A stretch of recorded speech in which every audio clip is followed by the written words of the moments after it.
បាទសួស្តីបងប្អូនទាំងគ្នាបាទថ្ងៃនេះផងដែរគឺជាថ្ងៃទី24ខែ10ឆ្នាំ2025បាទអញ្ចឹងដូចបងប្អូនឃើញចន្ទទីនៅខាងក្រោយខ្ញុំបាទនេះគឺត្រួយល្អមែនតើបាទបងប្អូនអញ្ចឹងបងប្អូនគាត់ចង់ដឹងហើយថាត្រួយល្អអញ្ចឹងបាញ់ជីបំពន់អីគេបាទអញ្ចឹងក៏មិនមែនថាយើងបាញ់តែជីបំពន់យើងមិនបាញ់សត្វល្អិតនោះទេបាទអញ្ចឹងសម្រាប់ជីដែលខ្ញុំប្រើបាទនេះបៃតូគ្រីនបាទបងប្អូនបៃតូគ្រីននេះគឺជាប្រភេទជីបំពន់តាំងពីអាយុនៅតូចរហូតដល់អាយុធំរហូតដល់ផ្លែផ្កាផងដែរគឺមួយកញ្ចប់នេះគឺมันរើសនៅអាយុឬក៏ពេលវេលាណាមួយសម្រាប់ការលូតលាស់របស់រុក្ខជាតិទេបាទគឺវាជួយតាំងពីដងដើមស្លឹករឹស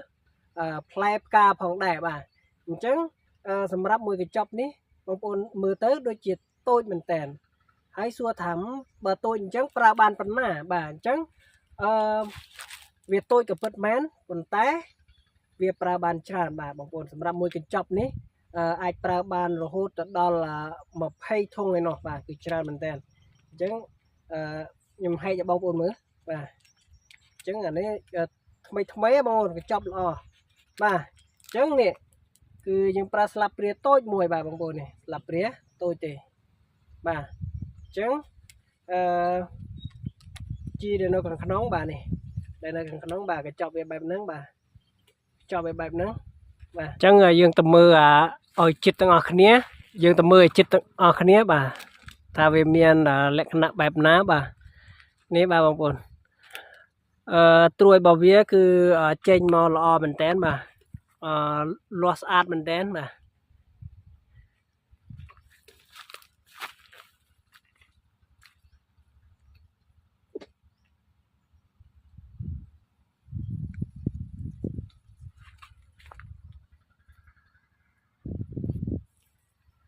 បាទនេះគឺលក្ខណៈត្រួយរបស់វាបាទបងប្អូនបាទអញ្ចឹងនេះកញ្ចប់ដែលខ្ញុំបង្ហាញបងប្អូនមិញបាទអញ្ចឹងយើងទៅមើលដើមផ្សេងទៀតបាទ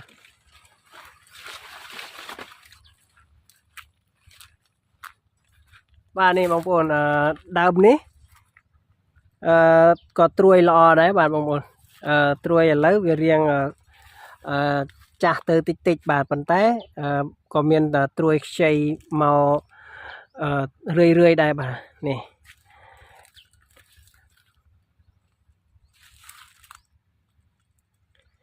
អានេះគឺខ្ញុំបាញ់ជាប្រចាំតែម្ដងបាទបងប្អូនគឺបាញ់ជាប្រចាំបាញ់ជាមួយនឹងថ្នាំសត្វល្អិតទើបបានវាត្រួយចេញមកបានល្អបងប្អូនបាទអញ្ចឹងបើសិនតែយើងបាញ់តែជីបំពន់នោះនៅពេលដែលត្រួយវាចេញមកបាទសត្វល្អិតនឹងធ្វើការតិចតែម្ដងបាទប៉ុន្តែបើសិនជាយើងមានការការពារជាមួយនឹងថ្នាំសត្វល្អិតផងដែរអានោះវានឹងធ្វើឲ្យដំបូលដែលវាលាស់ចេញមកហ្នឹងគឺអត់មានការបំផ្លាញបានទាន់បាទអញ្ចឹងសម្រាប់បងប្អូនដែលកំពុងតែមានចន្ទទីអាយុជិតផ្លែបាទឬក៏ផ្លែនៅឆ្នាំហ្នឹងត្រូវការបំពន់បាទបងប្អូនជ្រើសរើសយកទៅបំពន់ទៅគឺមិនខុសទេបាទដូចរបស់ខ្ញុំអញ្ចឹងនេះគឺល្អបាទខ្ញុំមិនអួតទេប៉ុន្តែវាឃើញថាត្រួយវាលាស់ល្អមែនតើបាទ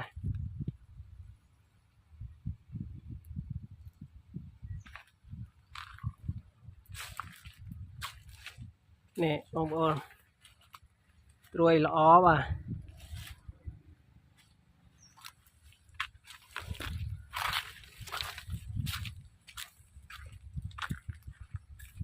នេះគ្រប់ដើមគឺត្រួយវាចេញមកល្អមែនតើបាទអត់មានថាដើមណាត្រួយវាអត់ចេញទេបាទគឺចេញទាំងអស់បាទ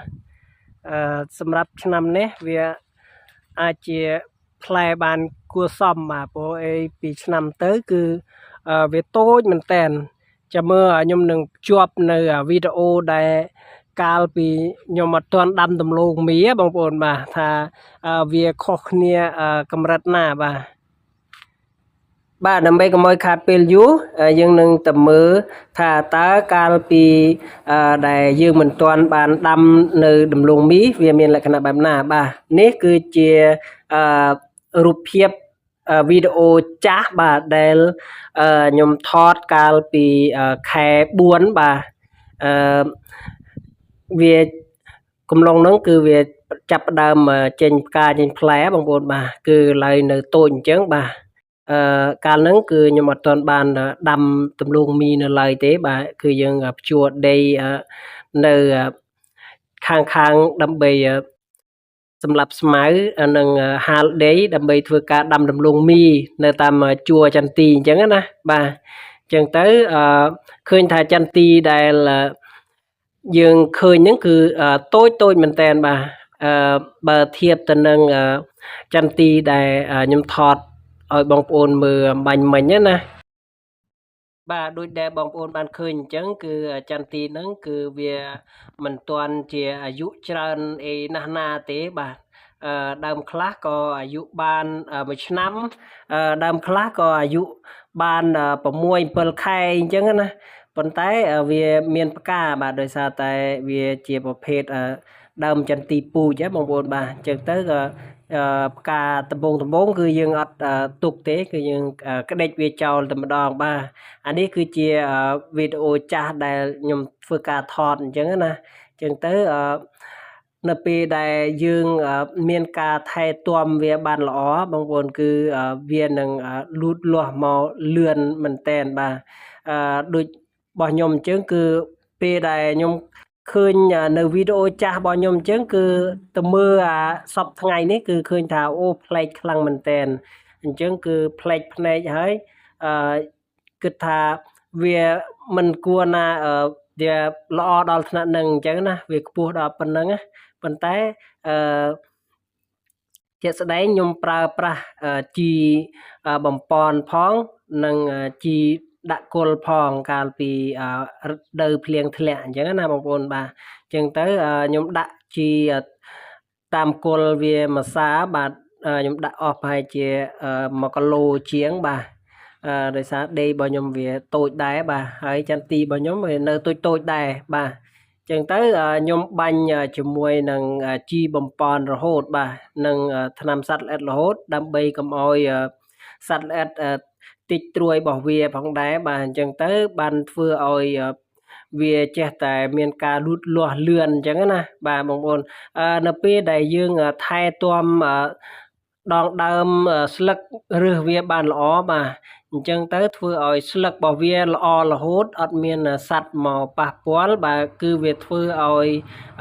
ចន្ទីរបស់យើងវាធំកាន់តែលឿនដោយសារអីដោយសារតែនៅពេលដែលត្រួយរបស់វាល្អអញ្ចឹងណាបងប្អូនគឺវាស្រូបយកនៅពន្លឺព្រះអាទិត្យបានល្អហើយវាធ្វើរស្មីសំយោគដើម្បីចិញ្ចឹមដងដើមរបស់វាឲ្យវាមានការរីកលូតលាស់ធំបានល្អបានលឿនអញ្ចឹងណាបាទអញ្ចឹងទៅបានជាវីដេអូដែលខ្ញុំថតឲ្យបងប្អូនមើលរងថ្ងៃនេះគឺជាកន្លែងនឹងឯងបងប្អូនគ្រាន់តែថាយើងដាំដំឡូងមីតាមខាងជួរចន្ទីអញ្ចឹងទៅធ្វើឲ្យវាចិត្តយើងមើលអត់ឃើញអញ្ចឹងណាចាំមើលពេលដែលខ្ញុំដកដំឡូងនៅខែ11នេះរួចខ្ញុំនឹងធ្វើការថតឲ្យបងប្អូនមើលម្ដងទៀតថាវាខុសគ្នាខ្លាំងបានកម្រិតណាវាធំកម្រិតណាបាទសូមអរគុណ